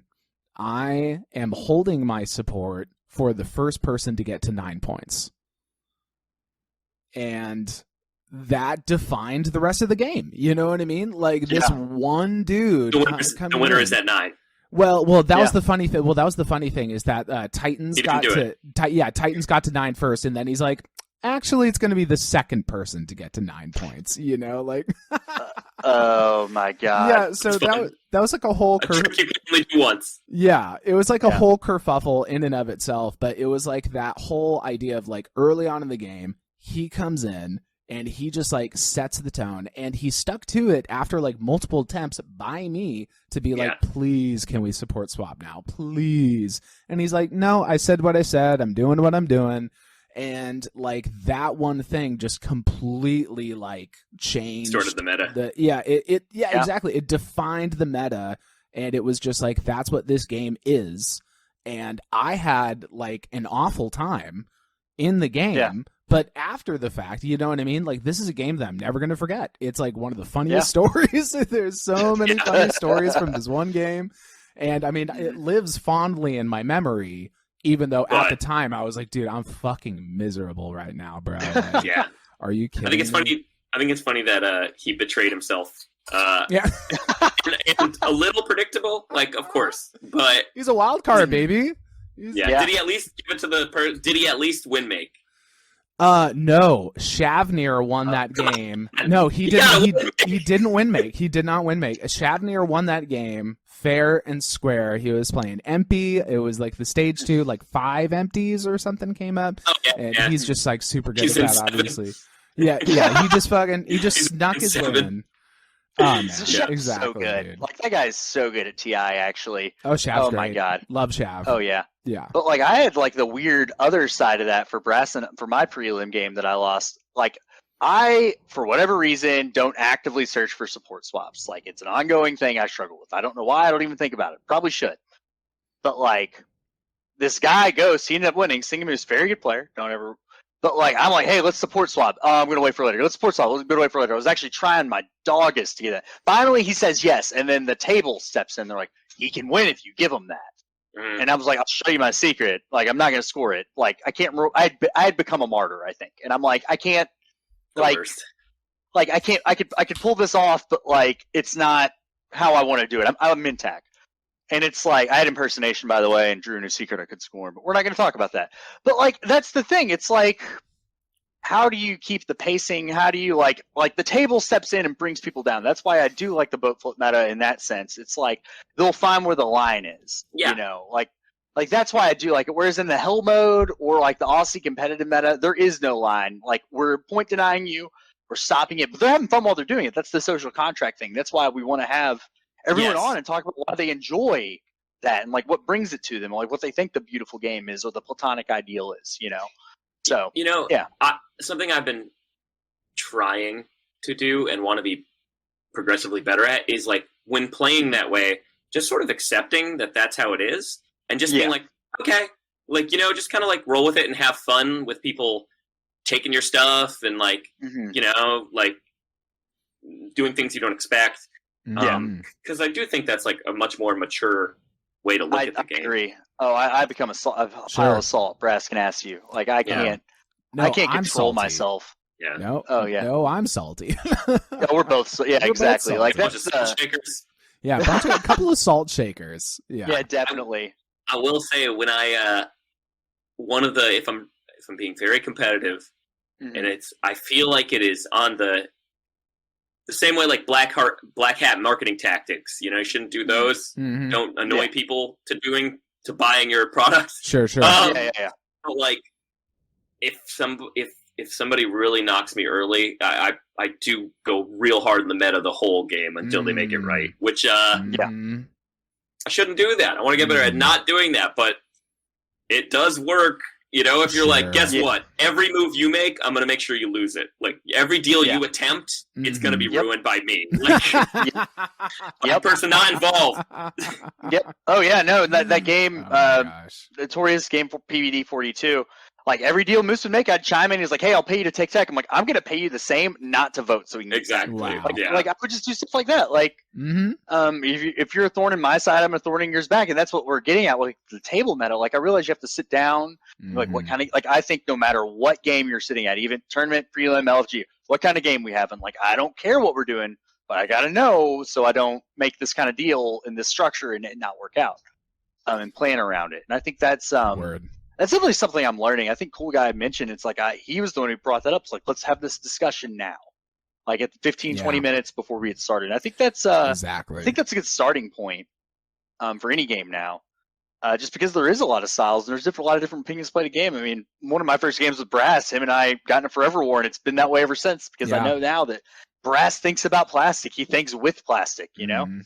Whereas I think more about, like, how am I vibing with my neighbor on my right? Yeah. Like, we doing good? Like, Yeah. you know? We're So- not doing good. Can I ask? I want to ask a question. Sure. Yeah. Do y'all prioritize plastic or tech? What are the I objectives for me? Say both. yeah, Yeah. That's fine. Imagine that's irrelevant. There's not a tech objective out. Okay. There's not, for sure. you know, I mean, there's a simple control. It's round one. I mean, it's like kind of dependent on faction, I guess. Like, there's certain factions where it's like, oh, this faction tech defines like the rest of the game for this faction, so I should probably get there. You know what I mean? Like, there's certain cases, but even in most of those cases, I would prioritize plastic. Yeah, Definitely. I'm on Team Tech, but that's just because of stage twos, man. Like I try to set up for him, like unless I'm like Sardak or someone who's just not gonna have a good time. I really do. I do try to set up for those, and I make like I've gotten real big into carrier too and fighter screens. Like really big into that. Like so that's pretty direct. You know, tech path if you aren't getting a bunch of like. Well, so that's pretty cheap. You know, I'm so upfront glad costs. you mentioned that because like that is literally kind of like my vibe. Like especially when I'm playing a faction that I think of as like, oh, you know, they really don't need a lot or whatever. So then I'll just do shit like I get gravity drive, I get whatever like AI development algorithm, use AI to be the blue skip to get carrier 2, and then it's like, what else do I need? Like, I got my starting tech, I got these 3 techs, like, what else do I need? I'm going to be able to make this work.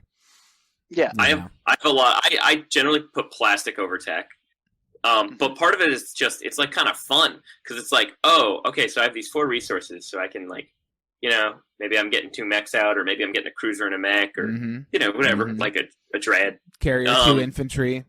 Yeah, it's like easy. fun to get all that out, but it's also fun to gamble a little bit and be like, if this is a low tech game and I only follow tech twice to get, you know, to the tech I'm looking for the whole game, like, ooh, that's going to feel thrilling. Yeah. That's going to be so exciting. And then even if you lose with like round 5 up 2-2 flipped, I don't get that upset about being like, well, you know, I lost that roulette. I lost the 50-50 on this one. You know, it's like, you always have a lot of fun going low tech and being like, oh yeah. You know, like theoretically you could be incentivized to go low tech because those tech objectives are such a lower percentage of the objective deck now. You know, it's like you have a better chance than ever of having an objective spread that doesn't give a shit about tech at all. You know, exactly. I just like in my games, like I feel like I I'm like running out of plastic to build in a lot of my games. Like that may Interesting. be like Interesting. like I've legitimately a little like bit of a lot my- humble brag, if I may say like, so. I think it's I'm fucking up because I'm not winning games, Brass. So, like, So it's inefficient. yeah, it's like I mean, I'm always in the pack now. Like I haven't had a fucking 5-point game in a very long time. Like numbers of games ago, but like I'm like running out of plastic to build, and I'm like, I have good amounts of tech. Like I don't know, maybe I'm like good at budgeting, but not good at getting tokens, or I do too many activations, but I'm getting more resources for it. Like who knows, like what that's really telling me? But I mean, I think like finding about like plastic's probably the better idea, but like I think you just have to go with your plan on plastic. Like don't overdo it either. Sure. Like you can definitely find a nice healthy mix as long as like your draft went well or your deal making or depends on the faction, like Brass said. But I think you gotta at least get 2 and 2, man. I think you have to at least set up for that. Like there's too many scenarios where that's just me. That's a me thing though. Yeah. No, you're not wrong. You're not wrong. I don't think either is necessarily the right answer. I mean, I play with X-Punker a lot, who's like brutally good at this game, and he's like tech, always get tech. You got a chance for tech, get tech. Why would you not get tech? Get tech. Because tech does do a lot for you. And if you're good at managing your efficiency, it's not a problem. I'm not that good at managing my efficiency, though. So a lot of times I'm like, I'm gonna mess up building out of this forward dock that I bothered getting anyway. I should probably skip tech. Problem with forward docks, man, is you have to also budget a triangle to fucking build at it and at home because you got to build at least 3. Yeah, that's I like dreads because I'm bad. I don't know. I like dreads. They're old school. I'm like, you know what? I don't know what to build. Yeah. I guess get a dread. You know, because it's like I'm not going anywhere. This I don't have any tech. I don't have blue tech anymore. I'm not moving. I got my 5 planets, and unless 6 comes out, this is where I'm gonna stay. Yeah. There's always a planet in reach. We'll find it. MR is right there. For sure. Well, I wanted to bring in this point though, where Froxer's saying like, you know, over investing on plastic. I feel like where that really starts to come in or whatever is like if you build plastic but you don't really have like a plan for that plastic, or if you like build plastic that's really slow in a spot where they like won't have the movement to actually do anything, I feel like that's when it starts to feel like, not really a wise investment. Like I over invested on plastic simply because they really can't do anything, you know? Like where it's like I'm having this situation in my Titans game right now that I'm playing with Hunter, the async one, where it's like I'm just plopping down Saturn engines and they're upgraded to be the 3 movement Saturn engines, and I feel like I can just build more Saturn engines and I'm not going to feel bad about it because they literally can go anywhere, you know? Like I don't give a shit. I'm just going to get them all out, you know? Yes. Yeah, I'd say they're the main. Well, now and New X-Jaw, but they're the main faction where I'm like, I've got infinite plastic. It's usually Titans. Yeah, where it's just like, well, I got everything here. You know, I feel the way with Mintac a lot. That's true too. They get towards the end of the game. I really do. Yeah, that's a good point. But like, I think the only plastic that matters, man, are infantry and fighters. Like now that I play, like I always budget some in. Yeah, I think if you're in a winning position, the only plastic that matters are infantry and fighters. Like HP is the only very stat. very important. Yeah. So that's I don't think that's a hot take. It's just like I don't care if I have dreads, I don't care if I have carriers, I don't care if I have cruisers. Like if I have enough infantry on home or like Mechatol, I'm gonna win the game. Like it's that's not true. Like so it's like something I think a lot of people don't prioritize. Like I'm starting to dislike dreads. Interesting. Like hot takes with Frox. I'm I just starting build to them because I'm used to it. Yeah, honestly, I just am like, okay, here's the dread, toss it in. You know, especially late game if you've got all your movement stuff out already. Yeah. No, I think having a dread fleet at home is great. Absolutely. I just maybe this is my hot take. I don't know. I'll own it. Like I'm playing Jolnar, obviously dreads are the answer, but sure. Like I take dreads and I'm just like, okay, now I can't spread out as much. Like I feel like, and they, you know, like they're all 2 move, but like I don't know, maybe I'm bad at tactically placing them, but I've felt less good about having dreads lately. And the attack investment to upgrade them is pretty substantial because yellow tech kind of sucks. Like, but you and I were talking in Twitch chat, like for high level play. Speaking of boat floating and like all these crazy gambits and metas, like you and I were talking in Twitch chat during the finals. It's like, well, everyone here has Scanlink for a reason. Everyone here has DET for a reason now. Like gambling's becoming a thing in high level play, and like making crazy gambles for fragments like that you have sitting around, like that's and digging for maybe dollars even like in the late game. And I think it's often your best chance. I think you and I are like two of the few people who think that really is high level play is going to be the ET token church, like any little edge you can get, and it's a minimal investment because they're level 0 techs. It's, you barely go off the beaten path for them. Sure. So yeah, if you're trying to end a game round 5 or 6 with a bunch of very good players, you might need Scanlink. Sure. Yeah, because the person who got custodians probably won't win. Like with a bunch of good players, you know. So honestly, like some of the plastic pumping factions get better, like in those, high level metas. Like a Muat can be a lot craftier with very good players, and even an Arborek becomes viable if the game goes to round 6. Yeah. I mean, he's right. He's fucking right. Because they can probably get an Imperial point if Imperial is in their hands at some point. The problem is making politics, like making it to Arborek. Like they have a pretty tough decision. They can't really take it. Sure. Like why would they have too many problems, right? Yeah. Like they don't want to take politics. That's we can get the whole thing.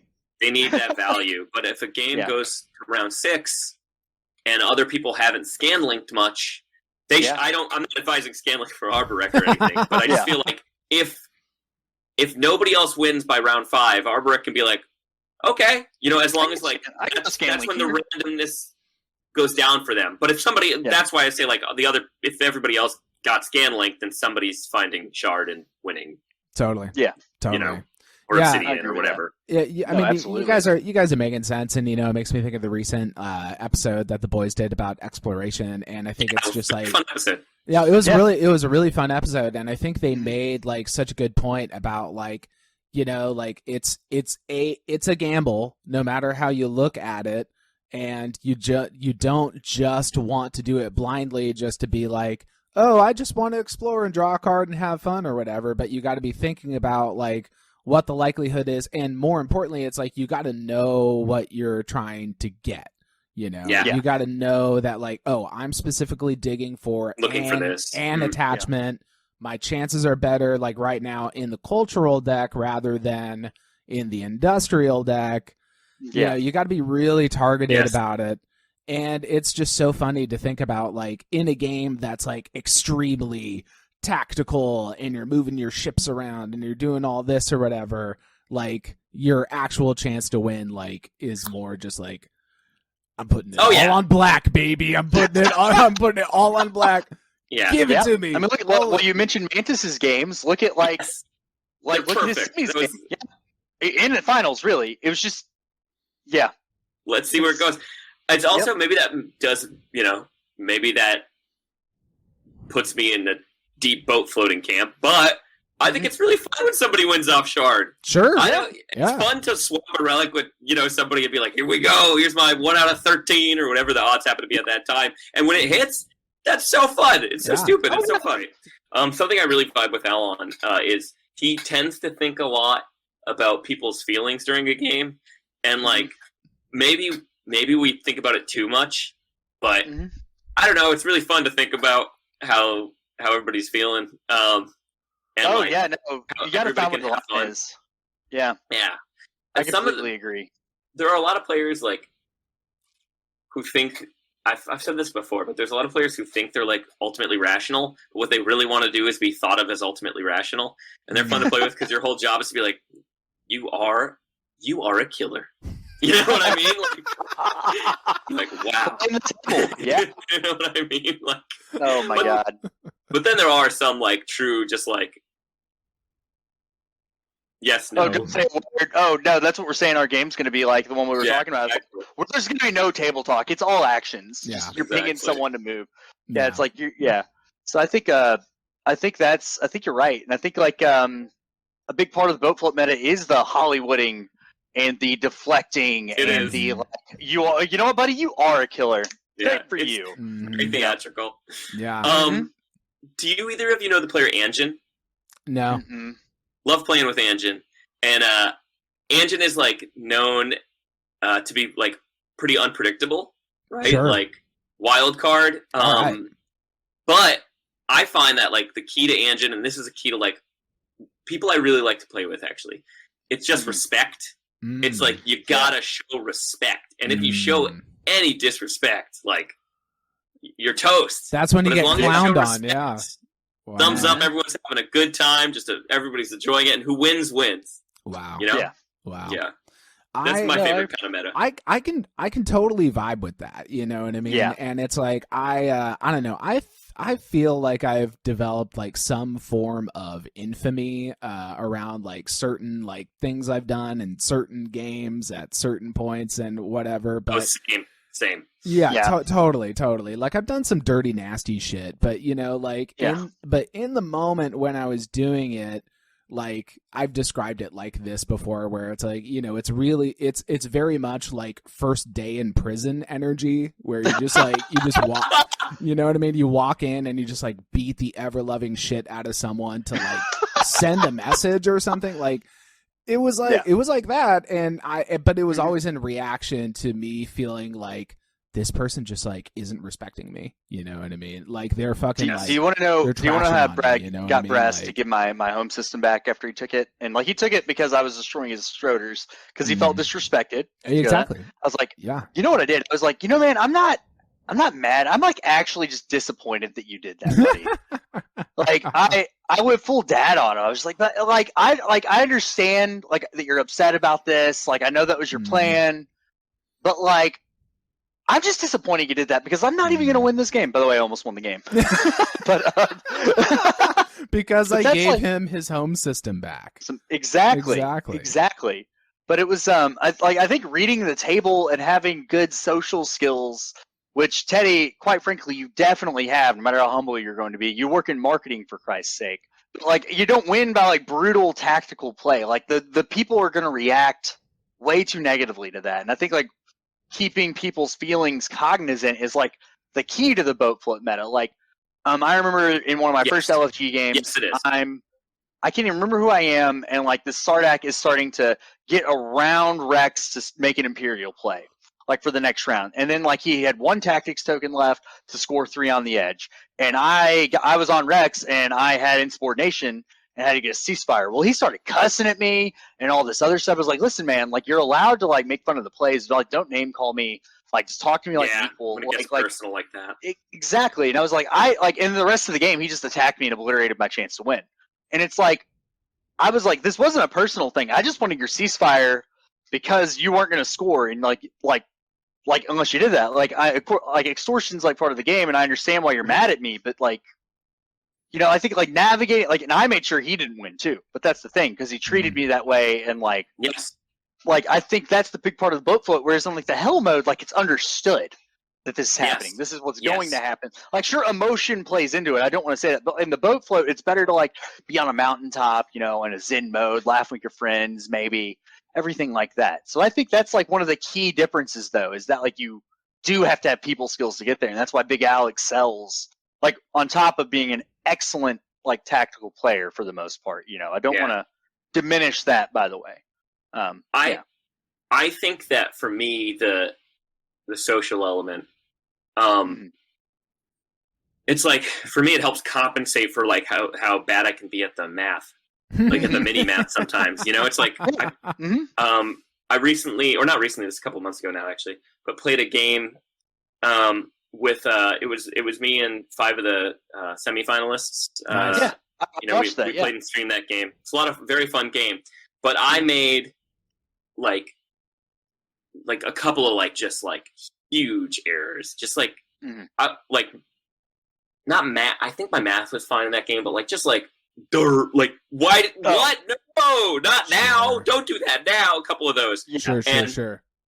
I was able to basically convince Dragon of something, you know, like to make a deal that like got me back out, right? Like because I was toasted. It was my own mistake, And I was able to use like a negotiating tactic and deception, like honestly outright lie, which I don't normally do when playing, but this was just a, like, I'm lying. It's my only chance. I gotta lie, you know, to like, drag myself back up and into the game, and I eventually won that game. But like, if I had done the correct moves earlier, I wouldn't have needed to like just throw the kitchen sink at a deal to try to survive, you know. But like that's what I think the social element can help you with. If you are good at that, it's like, hey, did you mess up irrevocably? Well, it's not over yet, you know. you can salesman your way out of it, you know, like you gotta find the angle. That's why I really enjoy the American meta. Oh, personally, totally. It's just like you feel like the puzzle's on the table, but the puzzle's like who you're talking to. Yeah, absolutely. You know? And Dragon, I eventually confessed to Dragon, like, hey, I didn't have that thing yet, and they were like, ugh. You know, so deflated, like I fell for it. Oh my god! Oh my god! I like how you're saying it like that, where it like really, it's like you're just opening up the toolbox of like all of your skills as a player, and like what's in there. You know what I mean? Like tactical play, like doing all the math. Bold-faced lying to other people at the table, you know what I mean? Like, it's in the toolbox, man, you know? And, like, it's really been fascinating for us to be, like, talking to all these individual people and seeing, like, what's in their toolbox, what do they prioritize? But it's also cool to just realize, like, there's so much out there, you know? Yeah. There's so many different ways to tackle this, you know? Yeah. No. Definitely. And I don't know. It's fun to see the outcomes, whatever they are. Like in a good game where wacky stuff is happening, and nothing gets too personal. It's great. Yeah. Although Frox, I've definitely had situations like the one you described occur too, and you know, when somebody like tilts, and I've tilted, and I am. You know, I have. Yeah. You know, I don't think I do it frequently. And certainly not frequently anymore, but like the more experienced things, I start seeing new angles too. That's the other thing. Like, oh, this is really bad. And they're like, but wait, hey, and then you talk to your other neighbor. Hey, man, if I pay you this, can I just have that so I can do the thing? Like that sort of thing. Like there are often ways around it. And if you're truly devastated and your game's over, like, oh well, that should probably be the way you think of it. Yeah, it's just a board game, and that's, you know, and just like my career in this podcast. Super important to remember. So, like, there's like a gambling channel for this async tournament that I were talking about, and like, they're like, who's going to lose their home system is like one of the things for the odds-on gambling. I'm the most often person said, just so you know. Yeah. That's like how my games have been going lately. It like happened like twice, like in a week, and like hadn't happened since. But it's like, damn, get a reputation. I'm gonna put real money on that. This is so funny. Frox, now, why, or I should say, like, how extortable are you in those situations? Not at all. That's not good. You gotta bend. No wonder everyone thinks you're gonna get your home system taken. Yeah. Oh, dude. No. So it's like, well, usually the offers are shit's the problem, Teddy. Word. You're gonna lose your home. Well, Brass didn't even negotiate when he took mine, and then Moose. Moose. It was a hell mode game, and Moose had every good thing ever. Like every good action card. It was like there was nothing I could have done. Like those are the only two times it's realistically actually happened. Like, I love when those happen. That was that. Which game was that? It was like the first tournament I had a game like that. I think it might have been the Mentec game when I drew 2 sabotages, and it was like, wow. This is like it's fine, you know. I just I knew from round 2 I was like, and everyone thought Mentec was very bad at the time. They're not. You know, this just shows how much things have changed. Like, and I was like, wait a second. From round 2 on, I was like, I'm looking really good, you know. But no, I like as far as like being a sort of, I just I think people approach extortion like incorrectly with me. Like, I don't mind being extorted. It's just like, hey, like we could be extorted, but like I have ways to ruin your game still. Like, I've won. My typical line is like, I've won plenty of games of TI. I don't have to win this one, but you're not going to either now. Like that's kind of like unless like I'm Winu or like someone who really has to throw the kitchen sink to not like maybe then I'm willing to take it. But it's just like it'd be better for both of us if we just work together. There's no like that's usually how I throw it. And it's just like I don't have like an ego about me. Like I don't think I'm like God's gift to TI. I don't think I'm gonna win a bunch of games. Like I think I'm around average, maybe a little above, like as far as like win percentage. But it's just I just don't think like it's worth the resources to take someone's home system. Like it never is. And so why am I gonna pay you? Like, because in a group table, like if he takes my home and he overextends, guess what's going to happen on the other side of him, or guess who's going to wander in? Like he's going to lose just as much to do it if you're at a table that's actually like good and willing to do so. You know what I mean? Like like it's spreading into someone's home is very punishable and not for points typically. So I'm just like, why are you doing it, buddy? Like like the few times I have extorted someone's home system was K Ruthless. Love the guy, by the way. I bitch about him on the show a lot, by the way. Kyle, I fucking love you, man. You're the funniest, coolest, chillest motherfucker around. But like, I'm in a game with him, and like, I'm Soul. I get custodians. I understand people giving me a hard time, pushing into me and doing stuff. But he magi on me. He crippled defense to me. He did a bunch of stuff. So I have fucking a carrier with a bunch of fighters and a mechs and hopes in 2 spaces from his home. Activate his home. I'm like, listen, buddy, stop being a dick. Give me your trade agreement and ceasefire, and we're done. Okay, or you're just you're losing this game too.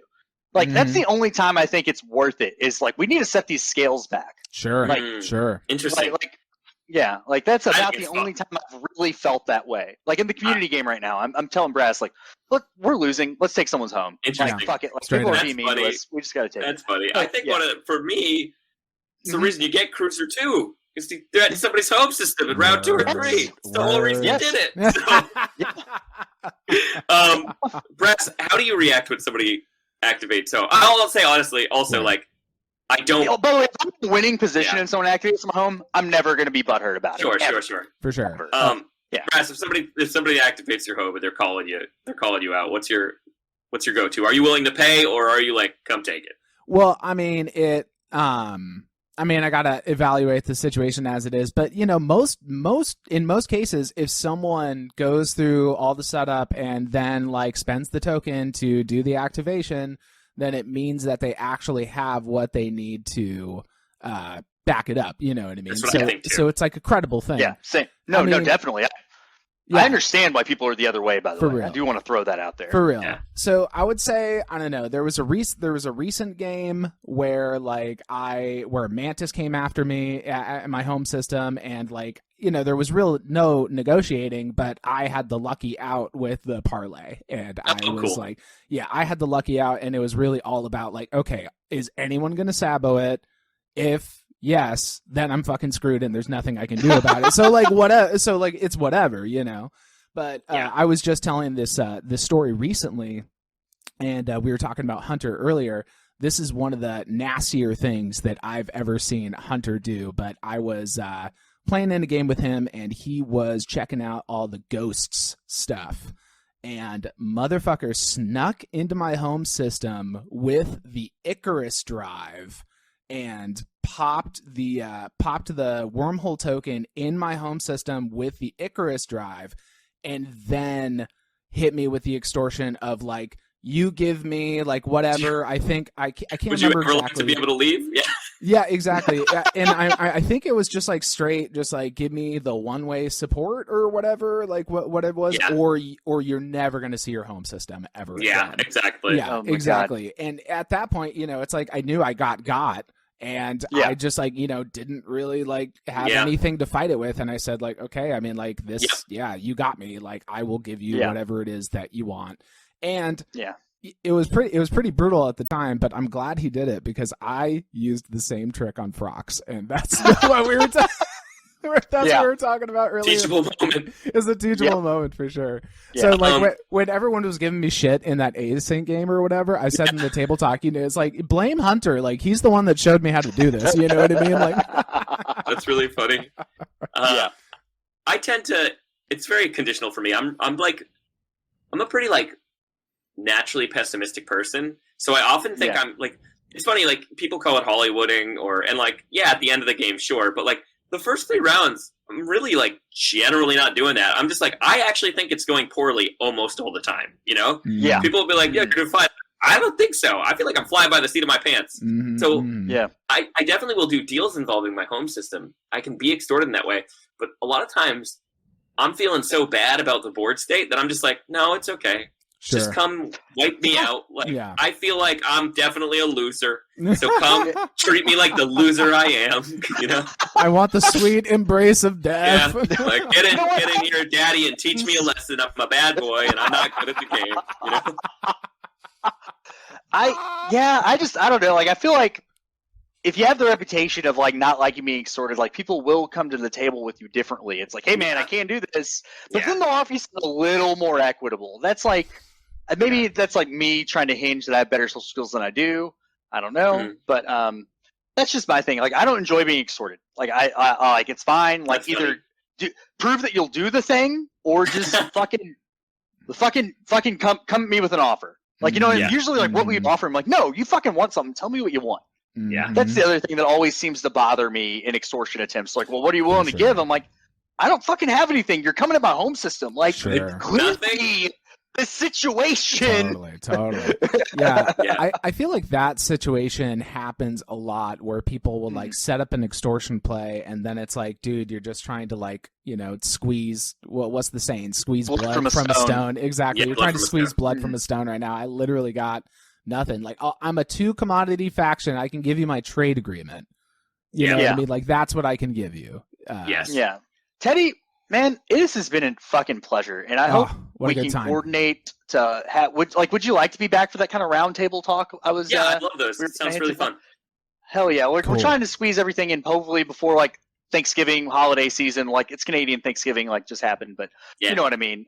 We can like squeeze it in before that and get everyone there, and we'll get you slide into the DMs, shoot you that. But thank you for coming on. This has been an absolute pleasure getting to know you, getting to chat. Hope to see you in a game. We should play some time. You can extort the home system. Yeah. You know, it's funny. We talked a lot more dark side than I expected to for Boat Float Pod. You know, but sure. Well, it's kind of the point because everyone knows the conceptual of what boat floating is, but I don't think they realize like when they say it, like it really doesn't entail as much positivity as people like to think, at least in my TTS experience. It's a nuanced journey. Although, faction mix, you know, it depends. Sometimes you got 6 who are like, we're racing, everybody's rich. Economy's out here, Imperium's out here. Like, we got tribes, you know? Like, it's just like, have the money's out and nobody's moving anywhere.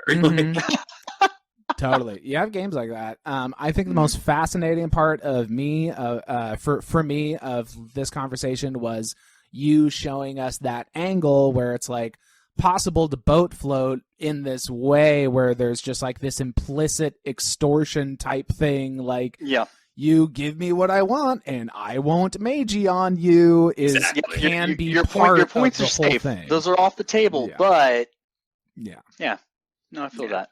Totally. But yeah, Teddy, hope you have a good one. And Brass, do you want to maybe kick us out to our favorite Kiwi outro guy? Oh, of course. Y'all, it's time to chill with Big Al Cappuccino. When talking about boat floating, or the friendly meta, versus hell mode, the aggressive meta, there are many analogies. Tai Chi versus MMA, Fun Run versus Ultra Marathon. Or my favourite, the 1993 Doom game, which had difficulty settings akin with what we are thinking about. Boat floating is the hey not too rough setting, where people get to have fun shooting enemies and finishing levels quickly in a not too taxing way. Players get to focus on getting their VP and trying to win first, whereas hell mode is far more akin to Doom's nightmare setting, where enemies are turned up to 11 and you're going to have to try extremely hard to get nowhere. Instead of being focused on your own VP, you focus on board balance, making sure nobody else scores, and most importantly, not being eliminated. These are also commonly 14 points. Which mode you select has much to do with personal preference, motivations, and philosophical beliefs. That said, what I will tell you for free is if you have any sort of time constraints, boat floating is the mode for you. Boat floating games are between 2 and 3 times quicker than a full hell mode experience, and in no small part this is key to their appeal. That is not to take away from the thrill and enjoyment and fulfillment of successfully navigating a full hell mode game.